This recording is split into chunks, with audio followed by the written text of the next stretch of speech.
జిల్లా ఉయ్యాలవాడలోని జ్యోతిబా పూలే గురుకుల పాఠశాలలో విద్యార్థినులు అస్వస్థతకు గురి కావడంతో తల్లిదండ్రులు ఆగ్రహం వ్యక్తం చేస్తున్నారు. ప్రిన్సిపాల్ సిబ్బంది తమతో దురుసుగా ప్రవర్తిస్తుంటారని మండిపడుతున్నారు. గురుకుల పాఠశాల వ్యవస్థ అస్తవ్యస్తంగా ఉందని ఆరోపిస్తున్నారు. ఫుడ్ పాయిజన్ తో 64 మంది విద్యార్థినులు ఆసుపత్రిలో చేరారని వాపోతున్నారు. వెంటనే ప్రిన్సిపాల్ను మార్చి తమ పిల్లలకు నాణ్యమైన భోజన వసతి కల్పించాలంటున్న విద్యార్థినుల తల్లిదండ్రులతో మా ప్రతినిధి బసవరాజు ఫేస్ టు ఫేస్.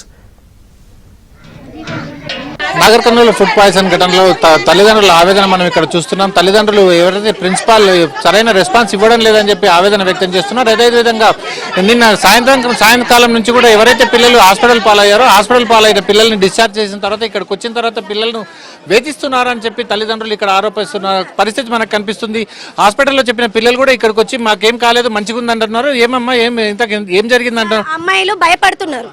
ఎందుకంటే ఇప్పుడు ఫుడ్ పాయిజన్ అయిన అమ్మాయిని తీసుకొచ్చి ముందల పెట్టినా కూడా నాకేం కాలేదు అంటున్నారు.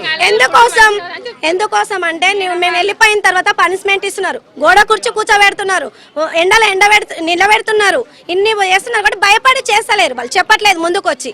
మాకు కూడా ఏమంటున్నారంటే ఫుడ్ బాగాలేదు కదా మమ్మ, మళ్ళీ అడుగుతున్నా అంటే వద్దు మమ్మీ, నువ్వు ఒక్కదానం ఎందుకు అడుగుతావు, అందరు వచ్చినప్పుడే అడుగు.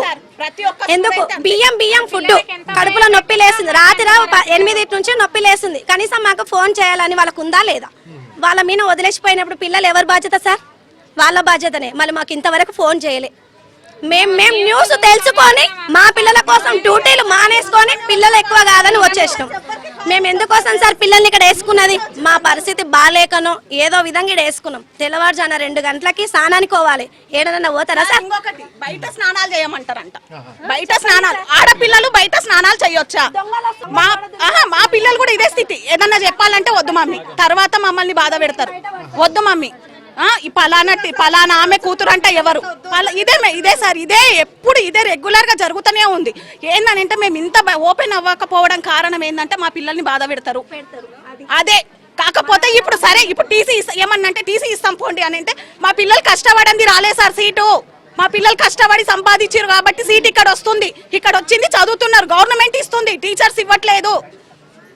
ఒక రకమైన నియంత్రణతో ధోరణి ఇక్కడ ప్రిన్సిపాల్ అదేవిధంగా స్టాఫ్ లో ఉందని చెప్పి తల్లిదండ్రులు ఆవేదన వ్యక్తం చేస్తున్నారు. మొత్తానికి ప్రిన్సిపాల్ ని మాత్రం చేంజ్ చేయండి ప్లీజ్, మీకు దండం పెడుతున్నా. ప్రిన్సిపాల్ ని మాత్రం చేంజ్ చేయండి. కాస్మెటిక్ మా పిల్లలకి 1 రూపాయి కూడా పడట్లేదు. గణేష్ పెడితే దానికి ఖర్చు, దాని డెకరేషన్ కు ఖర్చు. మేము ఇంటికా నుంచి ఫోన్ పేలు చేస్తున్నాం, వాళ్ళ ఫోన్లకే ఖర్చు. మాకు రూపాయి లేదు. మేమే నెలకు వారానికి 500, 1000 రూపాయలు అన్ని వేస్తున్నాం, 100 రూపీస్. ఆ నర్సు మేడం కూడా సార్ కడుపు నొప్పి లేచింది, సర్ది అయిందంటే బానే ఉంది లేపో, నా ముందల అన్నది బానే ఉంది లేవే పండుకోప, నువ్వు నీకేమైంది అని అంటది ఆ నర్సు మేడం. మేమందరికి మేము ఊరికాంచి తెచ్చిస్తా వాళ్ళు వేసుకోవాలి. మేము ఎప్పుడు ఉంటామా సార్ నైట్ అంతా? ఒక్క రూమ్ లో 10-15 మంది వండుకునాల్సింది 120 మందిని వండ పెడుతున్నారు. నెత్తిన పెట్టవాడి బొర్ర పడ్డది నా బిడ్డకు, చూపిస్తా కుట్లు. ఆ పిల్లకు తెలకపల్లిలో ఉన్నప్పుడు కూడా అట్లనే చేసిరు, పెట్టెలు దొబ్బుకోవడం, మీన పోసుకోవడం, ఆ పెట్టెలు దొబ్బుకోవడం. అట్లా వండబెట్టడం అవసరమేనా? ఒకరొకరు కింద వాడి మీన వాడి చచ్చిపోతే ఏమైనా అయితే వాళ్ళ బాధ్యుల? ఇక్కడ వ్యవస్థలో చాలా లోపాలు ఉన్నాయని చెప్పి మాత్రం ఇక్కడ తల్లిదండ్రులు అంటున్నారు. ఖచ్చితంగా ఇక్కడ ప్రిన్సిపాల్ ను మార్చాలి. అదేవిధంగా ఎక్కడైతే ఇక్కడ పడుకోవాల్సిన పరిస్థితి ఉందో ఒక్కొక్క రూమ్ లో 100 మంది పిల్లల్ని పడుకోబెడుతున్నారు. ఇట్లాంటి వ్యవస్థను పూర్తిగా మార్చాలి. ఏదైతే కింది స్థాయిలో నిర్వహణ లోపం మాత్రం స్పష్టంగా కనిపిస్తుంది. ఒక హాస్టల్లో ఫుడ్డే కాదు, హాస్టల్లో ఉండే వసతులన్నీ కూడా పూర్తి అంటే దయనీయమైన స్థితిలో ఉన్నాయి. ఇట్లాంటి స్థితిని మార్చాలని చెప్పి ఇక్కడ తల్లిదండ్రుల నుంచి డిమాండ్ వినిపిస్తుంది. వీడియో సంతోష్తో బసవరాజ్, ఏబిఎన్ ఆంధ్రజ్యోతి.